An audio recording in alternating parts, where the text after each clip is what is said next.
Pune drugs प्रकरणानंतर जागा झालेल्या सरकारकडून कठोर कारवाईला सुरुवात झाली आहे। मुख्यमंत्र्यांनी अशा पबवर बुलडोझर चालवण्याचे आदेश दिल्यानंतर फर्ग्युसन कॉलेज रस्त्यावर 3 बारवर पुणे महापालिकेने कारवाई केली आहे। ज्या बारमधून कथित व्हिडिओ व्हायरल झाला त्या लाउंज बारवर देखील कारवाई करण्यात आली आहे। दरम्यान या प्रकरणावरून वातावरण आणि राजकारण चांगलं तापलंय।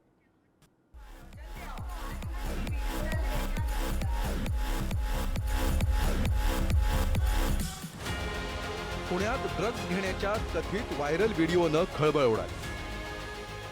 कथित व्हायरल व्हिडिओ प्रकरणामुळे अडचणीत आलेल्या L3 लाउंज बार आणि FC रस्त्यावर असलेल्या बारवर हातोडा उगारण्यात आला।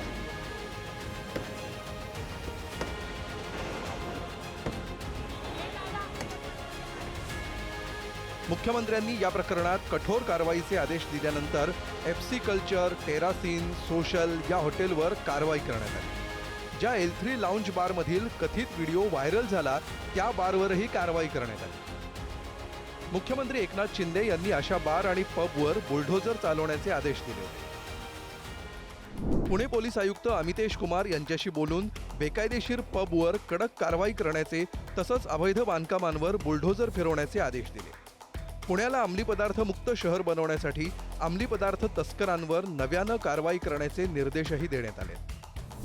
पुण्यातील FC रोडवरील L3 या हॉटेलमध्ये ड्रग्ज प्रकरणासंदर्भातला व्हिडिओ व्हायरल झाला आणि त्यानंतर पुण्यामध्ये खळबळ माजली आणि त्या सगळ्या संदर्भात आता पोलीस प्रशासन असेल पुण्याचं किंवा पालिका असेल ते ॲक्शन मोडवर आलेली पाहायला मिळते। मुख्यमंत्री एकनाथ शिंदे यांनी देखील तोडक कारवाईचे आदेश दिले, बुलडोझर चालवण्याचे आदेश दिले।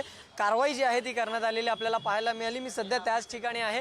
जर आपण पाहिलं तर थोड्याफार प्रमाणात ही कारवाई केल्यानंतर पुन्हा हे जे आहे ते हॉटेल जे आहे ते सील करण्यात आलेलं आहे आणि इथून जे आहे ते पालिकेचे कर्मचारी जे आहेत ते गेलेले पाहायला मिळते। त्यामुळे आपण जर पाहिलं तर अशा विविध ठिकाणी जे आहेत पुण्यामध्ये पालिकेने तोडक कारवाई जी आहे ती केलेली आहे।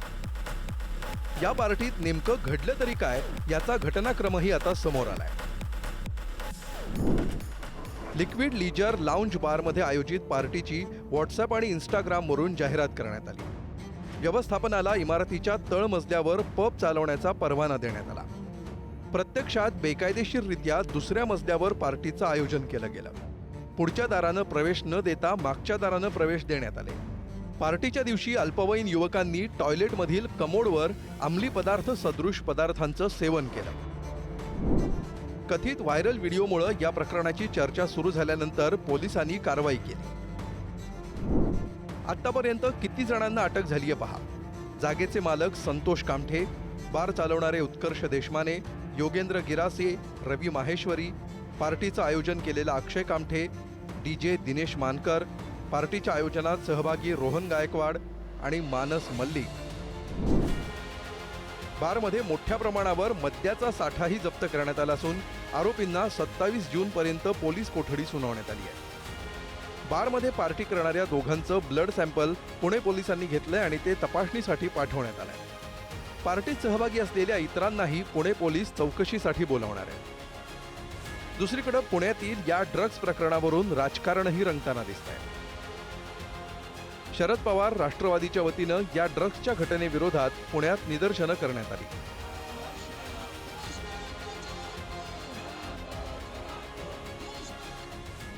पुण्यातल्या बहुतांश पब आणि बार मध्ये हे ड्रग्ज मिळतं। मागच्या 2 वर्षापूर्वी जे काही एकनाथ शिंदे सरकार आले तेव्हापासून हे उघडपणे व्हायला लागलेले। ललित पाटील प्रकरणामध्ये काही मंत्र्यांचा हात होता युती सरकारच्या, हे ओळखून या ठिकाणी ललित पाटील आता या राज्य सरकारला ब्लॅकमेल करतोय। पुण्यातून एकूणच गुन्हेगारी वाढते। अंमली पदार्थ सोसायट्यांच्या पार्किंगमध्ये सिरीजद्वारे तरुणी घेत आहेत। एक प्रकारे पुण्याला बदनाम करायचं, पुण्याला संपवण्याचा हा प्रयत्न आहे। या प्रकरणी मवियाचे नेते आक्रमक झालेले दिसत आहेत। पुणे आणि नाशिक ही दोन्ही शहरं ड्रग्ज विळख्यात सापडली असून गुजरातमधून ड्रग्ज येत असल्याचा आरोप संजय राऊत यांनी केलाय। या ड्रग्जच्या कारभाराला राजकीय संरक्षण असून हा पैसा राजकीय पक्षाच्या कार्यात वापरला गेल्याचा आरोपही होतोय। पुणे हे ड्रग्जचं मोठं केंद्र झाल्याचा आरोप संजय राऊतांनी केलाय। पुणे आणि नाशिक ही 2 शहरं ड्रग्जच्या विळख्यात गेलेली आहेत पूर्णपणे। जसं आम्ही उडता पंजाब म्हणतो, बँकॉक, लावास, अशा पद्धतीनं पुण्यात हजारो कोटीचे ड्रग्ज, नाशिकमध्ये हजारो कोटीचे ड्रग्ज कुठून येत आहे ते गुजरातमधून येत आहे, सिद्ध झालं आहे। तर या प्रकरणी सरकार कठोर कारवाई करत असल्याचं नेते मंडळी सांगतात. राजकीय नेत्यांनी या प्रकरणी एकमेकांवर चिखलफेक करू नये असा सल्लाही देण्यात येतोय. तर नितेश राणे यांनी संजय राऊतांना थेट प्रत्युत्तर दिलंय. ड्रग्सच्या संदर्भातली परिस्थिती आहे त्याच्यावर राज्य सरकार इफेक्टिव्हली कारवाई करते आहे. अजून बरेच काळ ही कारवाई करत राहावी लागेल. आमचा 0 टॉलरन्स पॉलिसी आहे. जो कोणी याच्यामध्ये सापडेल, पोलीसवाला असेल त्याच्यावर कारवाई होईल, अजून कोणी हॉटेलवाला असेल त्याच्यावर कारवाई होईल. ही अतिशय कडक कारवाई चाललेली आहे. कारवाई तशीच सुरू राहणार आहे. ड्रग्स प्रकरण एकीकडे आणि राजकारण दुसरीकडे. तर राजकारणाचं आणि त्यांचं एकमेकांमध्ये मिसळ करण्याचं काही लोक काम करतायत. मी त्यांना विनंती करेन की हा राजकारण हा विषय बाजूला ठेवा. लहान मुलांचं आयुष्य बर्बाद करणारा, एक पिढी बर्बाद करणारा हा ड्रग्सचा जो विळखा पुण्याला पडत चाललेला आहे तो सोडवण्यासाठी आपण सर्वांनी प्रयत्न केले पाहिजेत. पहिलं ड्रग्स आणि हे बाकीचे अंमली पदार्थ जे धागेदोरे शोधायचे असतील ना, तर पहिलं पाऊल हे मातोश्रीवरून टाका, 3ऱ्या माळ्यावरून. तिथून खूप काही धागेदोरे करतील आणि मग तिथून तुम्हाला कळेल ते कुंपणात शेत खातंय. आणि मग त्यानंतर ड्रग्जवर बोलण्याची हिंमत संजय राजाराऊत कधीच करणार नाही, एवढं विश्वासाने सांगतो. काँग्रेसचे आमदार रवींद्र धंगेकर यांनीही हे प्रकरण गांभीर्यानं घेतलं असून तेही सरकारवर टीका करताना दिसत आहेत. पुण्याच्या राज्यसभेच्या खासदार मेधा कुलकर्णी यांनी हा मुद्दा संसदेत मांडावा अशी मागणी त्यांनी पुढारी न्यूजवर केली आहे. तर हा मुद्दा संसदेत मांडण्याचा प्रयत्न करणार असल्याचं मेधा कुलकर्णींनी सांगितलं. त्याच्यामध्ये ज्या बारला लायसन दिले ते 100-150 स्क्वेअर फूटचं असतं. पुण्यातले सगळे बार हे 5-5, 6-6 हजार स्क्वेअर फूटचे आहेत. आणि ह्याच्याकडे राज्य उत्पादन शुल्काच्या लोकांचं लक्ष नाही, कारण हप्ता त्यांच्या घरापर्यंत पोहोचतो. ही वस्तुस्थिती खरी. आणि 2 दिवसांनी अधिवेशनचा धसका घेऊन त्यांनी हा आदेश दिलाय. तर आज किती करणारे कारवाई ही आपल्याला कळलं पाहिजे. मला असं वाटतं की आप दुर्दैवी आहे. तर म्हणजे मग महाविकास आघाडीच्या काळामध्ये हे नव्हतं का? मला मुळातच इथे कुठल्या पक्षाचा विषय नाही हे करायचा आहे. धंगेकरही आमचे बंधू आहेत आणि सगळ्यांनी मिळून चांगलं काम हे पुण्यासाठी करणं अपेक्षित आहे. तर त्यामुळे मला असं वाटतं की आपल्याला ज्यांना ज्यांना हे जाणवेल त्यांनी त्या वेळामध्ये, सरकार कोणाचंही असलं, मंत्री कोणाचेही असले तरी सगळ्यांनी सहकार्य केलं पाहिजे. एका पाठोपाठ 2 ड्रग्ज घेतानाचे व्हिडिओ समोर आल्यामुळे पुण्याच्या पोलिसांवर प्रश्नचिन्ह उपस्थित करण्यात येत आहेत.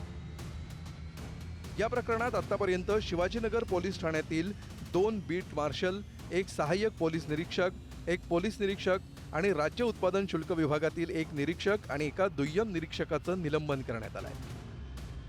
पुण्यात उघडकीस आलेलं ललित पाटील ड्रग्ज रॅकेट प्रकरण, पोर्शे अपघात प्रकरण आणि आता या ड्रग्ज प्रकरणानं पुणे पोलिसांच्या कार्यक्षमतेबाबत प्रश्न उपस्थित करण्यात येत आहेत. राज्याची शैक्षणिक पंढरी असलेल्या पुण्याचं उडतं पुण्यात झालेलं हे रूपांतर थांबवण्यात पोलीस यंत्रणा किती यशस्वी ठरणार असा प्रश्न विचारण्यात येतोय. ब्युरो रिपोर्ट, पुढारी न्यूज, पुणे.